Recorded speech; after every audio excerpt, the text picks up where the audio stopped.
Hey guys, what's up? It's Looney TNT, and today we are going to talk about the Nightmare Zone. And is it good to play? Maybe if you're not optimal. I've watched a lot of guides, and there's a lot of guides out there that tell you you have to do it this way if you want the maximum points, or this way to get the maximum XP. Well, I've been playing Nightmare Zone for a bit now, and I can tell you that if you're just wanting to do Nightmare Zone for XP and maybe to AFK a little bit, even if you're not optimal, I think it's gonna work out great. Now, I will give you guys a couple more reasons to do the Nightmare Zone that I didn't know when I first started, because there's a lot of guides out there that they're like, all right, you want to get Durox and rock cakes and all this other stuff. I just came in here with some gear, with some prayer pots, and I just went in here and I did my thing, and you know what? It's been working out great.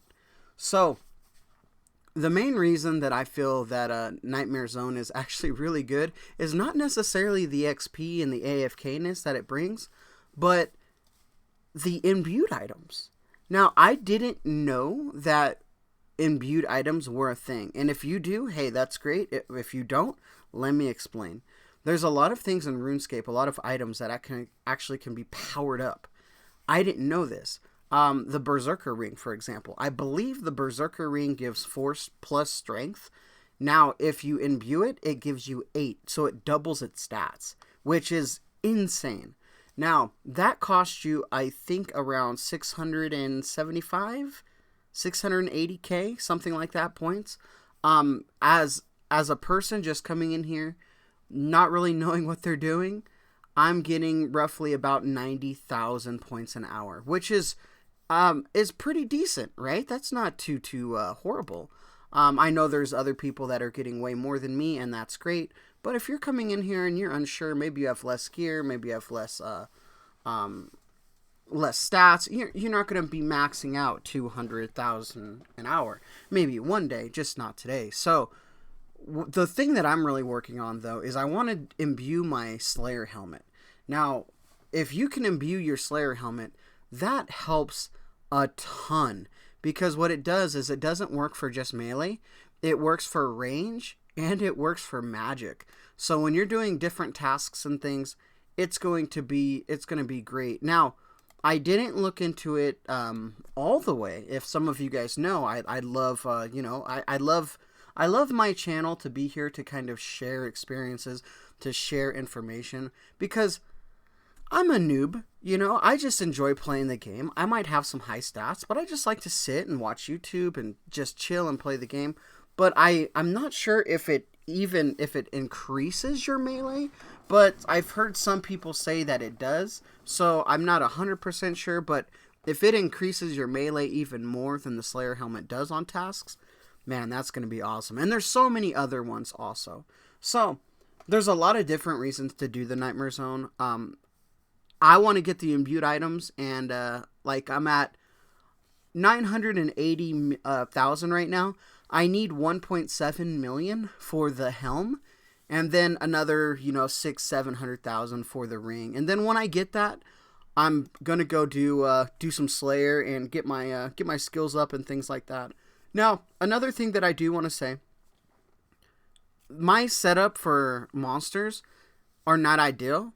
Like, I think the vampire here is ideal for, like, maximum setups. But, like, this little dude that's purple, that's jumping on my screen right here, he drains some stats. But if you use the overloads, I feel overloads are actually really, really good, because they keep your stats at a certain point, and it's just really good if you're using, like, prayer pots or whatever. Now, absorption potions, I have not yet used an absorption potion. Now, absorption potions are supposed to be super good. I might try it and see what the deal is. Unfortunately, I get hit kind of hard sometimes, so I'm not sure how much the absorption potions will do. And currently, at the moment, I'm trying to save up to be able to purchase, some imbued items and things. But I do feel the overloads actually contribute to my points per hour, so I do like to use the overloads. The absorption potions, we'll see. I'm not 100% sure, so we'll kind of figure that out. But that said, hopefully you guys are enjoying playing RuneScape. For anybody that's looking to try out the Nightmare Zone and maybe you're not optimized or whatever, as long as you have 5 quests, and make sure those 5 quests for the monsters aren't something that's super crazy, I think you're good to come in here and have some fun and try it. I have a few monsters that I have to do some different stuff with. As you guys see, I have these the magic the shears or whatever for farming. There is actually a monster that comes in and fights me, and I don't do damage with my weapon, so I have to equip that. But Nightmare Zone will actually provide you with this item. The item is actually on the ground, so you just run in, you pick it up, and it's in your inventory. I've also done this with another monster that required me to cast all the elements of magic on it to weaken it, to be able to kill it, or it just keeps just regaining health. And all the runes were actually provided also. You can't take them out, but when you come in here, you can click on them and you get all the runes, so you're good to go. So if there is a monster that requires some special thing, the Nightmare Zone will actually provide it. So it's actually pretty cool, But that said, guys, we're just chilling. There's a bunch of other great guides out there that you guys can watch. This is not so much of a guide as it is a should you do Nightmare Zone as a lower level. Maybe that's kind of what I'll put the title for the YouTube. And I believe so. I believe there's a lot of benefits to it. You'll get some XP, you get some points to make your items stronger. So overall, I would give it a go. I would definitely try it. Let me drink this real quick. Get my my big stats up. The overloads will do, I think, 50 damage to you. And after the overload is done, it will actually gain all your health back. So if you're like, oh no, my health, don't worry about it. Just make sure you got some prayer pots or some absorption potions or something like that, and you'll be good to go. All right, guys, it was fun. Thank you guys for watching my video. Thank you guys for supporting the channel. If you haven't, please subscribe, do all that other fun stuff. I'm starting to put out a little bit more content.